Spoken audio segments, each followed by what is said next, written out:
এইটো হাগ্ৰামা মহিলাৰীৰ তেখেতৰ ভুলৰ কাৰণে হৈছে আৰু বহুত নেতাসকলে ইতিমধ্যে যোগাযোগ কৰিছে তেখেতসকলে আহিব দলৰ কাৰণে বিশেষ দিন বুলি পৰিগণিত হৈছে আপুনি কৈছে যে নাওৰ পৰা আজি জাহাজৰ পৰা ক্ৰুইজ চক UPPL দল 2015 চনত ইউজি ব্ৰহ্ম ডাঙৰীয়াই আৰম্ভ কৰিছিলে আৰু সেই সময়ৰ সৰু নাওৰ নিচিনা আছিলে তেখেতে মানে নাওখন মেলি দিছিলে সাগৰত আৰু এটাই চিন্তা আছিলে যে বিটিআৰ অঞ্চলত শান্তি ঘূৰাই আনিব লাগে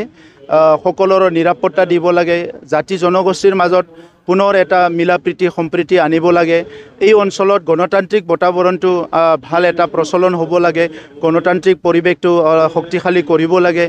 আৰু এই সকলো ৰাইজক সম উন্নয়ন সমমৰ্যাদা দি পেলাই আগুৱাই নিব লাগে সেই সময়ৰ বন্দুক বাৰুদ ভয় ভাবুকি আৰু হাগ্ৰামা মহিলাৰীৰ যিটো এটা কুশাসন চলি আছে ইয়াৰ পৰা ৰাইজক উদ্ধাৰ কৰিব লাগে সেইটোৱে এজেণ্ডা আছিলে গতিকে আজিৰ সময়ত যি এটা নতুন পৰিৱেশ আহিল এই পৰিৱেশটো সকলো উপলব্ধি কৰিব পাৰিছে UPPL দল আৰু বিজেপি 2020 চনত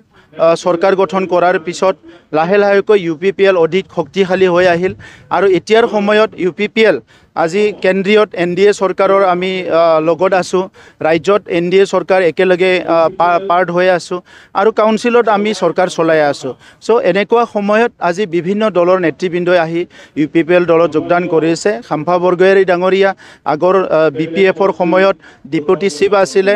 BPF দলৰ উপসভাপতি আছিলে তেখেতে সেকেন্ড ইন কমান্ড আছিলে দলৰ আজি UPPLত আহি যোগদান কৰিছে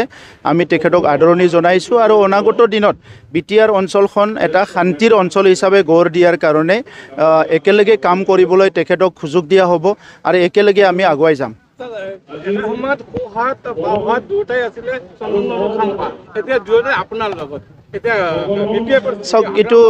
এইটো হাগ্ৰামা মহিলাৰীৰ তেখেতৰ ভুলৰ কাৰণে হৈছে